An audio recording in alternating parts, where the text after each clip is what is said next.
It's been about 10 years since this happened, but I still remember things pretty clearly. I should note that this is told from my perspective, and I wish that I could get my mother's perspective on it as well. She just doesn't remember the events as well as I do. For context, I lived in a mid-sized city in the southern United States, where the main thing to do at the time was go to the mall. Sure, we had movie theaters and a couple of bowling alleys, but besides that, there really wasn't much to do in the city. My mom worked at a department store located in the mall, and having nothing better to do, I would often go and sit in the break room while she worked. It gave me a reason to get out of the house, and if I wanted to, I was allowed to walk around the mall or get something to snack on in the food court. Honestly though, I was shy and preferred to just stay cooped up in the break room, playing video games on my Nintendo 3DS. My mom's coworkers were generally very sweet to me, and frequently popped in to say hello, or just to check on me during the downtime. If I was lucky enough to go with my mom on weekends, I could usually convince my mom to pick up my friend. We were actually dating, but since we were both girls, I didn't want it to get out, to come along with us. Going to the mall meant that I was free from doing chores at home, and it was a cheap way to sneak a secret date in every now and then. My girlfriend, though, never really liked staying in the break room with me. She always wanted to go walk around the mall. I should note that she really enjoyed taking walks, so it wasn't out of the ordinary to want to do so at the mall as well. I just didn't like walking as much as she did, so I tried to weasel my way out of it whenever I could.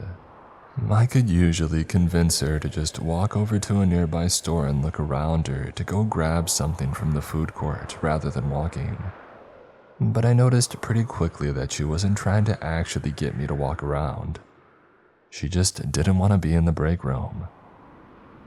Now, my girlfriend was more perceptive to things than I was, and I assumed she just didn't like the ambience of the break room for some reason. For a little while, I let it go, but eventually I got frustrated and asked directly what was really bothering her about the break room. I thought she was going to tell me that it was too cramped, or the lights randomly cut off and made her uneasy. These things bothered me too about it, but no. What she told me was that she heard things in the ceiling, like somebody was walking around in there. I had learned from my mother that there was a room in the ceiling, but it wasn't for walking around. It was for maintenance. Most of the stuff in there was wiring and insulation, but technically someone could go up there. So I told my girlfriend this and said it was likely an employee up there to fix stuff. She said that that was fine, but she didn't really like it, and still preferred walking around or sitting in the food court.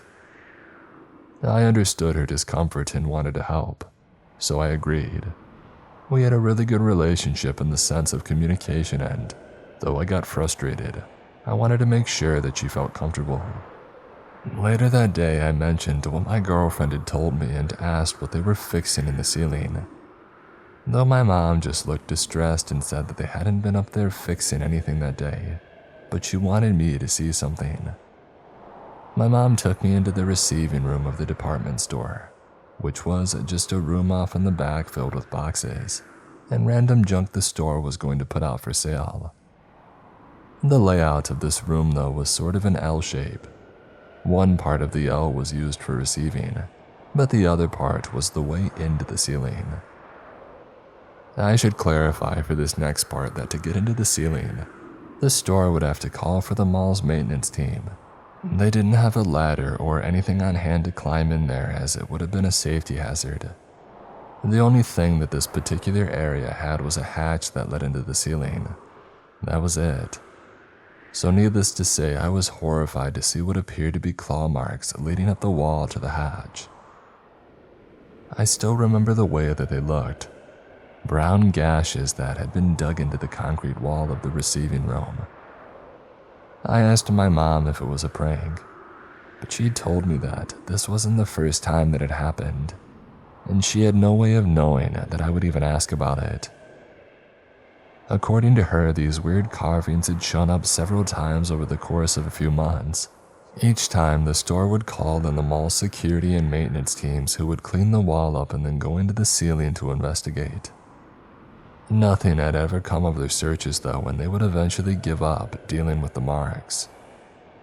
The only explanation that mall security could give was that it was likely a homeless individual who had made their way into the ceiling by sheer willpower and happened to be very good at hiding during the searches.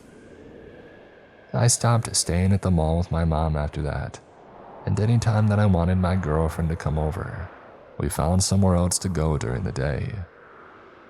Sometimes she would just come over to my house and we would watch TV or whatever, but I didn't feel safe going back to the break room after that. I knew that nothing had happened up until that point, but I just didn't want to risk it honestly. So to whoever or whatever was walking around the ceiling at my mom's workplace, I hope we never meet.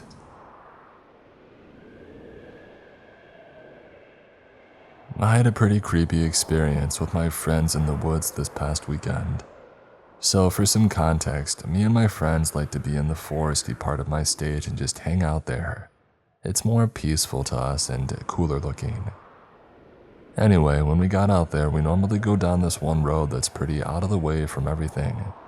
No houses on it and no streetlights, and it stretches for miles with thick woods on either side.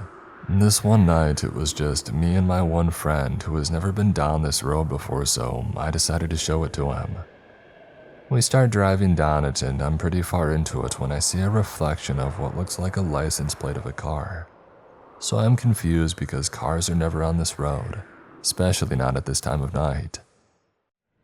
So I decide to go a little bit past it, and it turns out to be a practically brand new Mustang sitting on the side of the road. So I find it strange and I turn around and I go home. The following weekend comes around and me and my friends who frequent the road go down it, and the Mustang is there again, but this time, it's in a different spot with a white towel sticking out of the window. We find it odd and check it out to make sure that nobody needs help or anything, and the inside looks new as well. So we brush it off but keep it in the back of our minds. The next day we go back and it's again in a different spot, but still has the whole white towel sticking out of the window. So this time I take a picture of the plates and try to run them, but notice that it's parked in the only spot on the road where there's no service. Which is really weird, so we start driving back towards home to get a connection, and I run the plates but nothing comes up. So we decide to stake out the car and see if somebody comes to get it. So that night rolls around and we're sitting in my friend's car trying to look at this Mustang that's about 100 feet in front of us, when me and my friend decide to get out and go take a look with our flashlights. We walk up to the car. There was nothing weird so far and we heard nothing. Like there were no bugs or anything. We decide to walk into this little clearing in the woods and take a look around. As we're standing there screaming, "Hello," and "Hey, we like your Mustang," we start to hear whispers and see movement, and then all of a sudden me and my friend think that we hear our friends talking, so we start to run back to our car, and we hear footsteps behind us following. We get back and they said that they hadn't been talking that loud, and from that far away we wouldn't have been able to hear anything that they were saying. My friend driving decides to drive up to the side of the Mustang to where his lights are shining on the driver's side door, and my one friend jokingly starts to video. Later on, we check back on the video and you can clearly see a person standing there in the woods.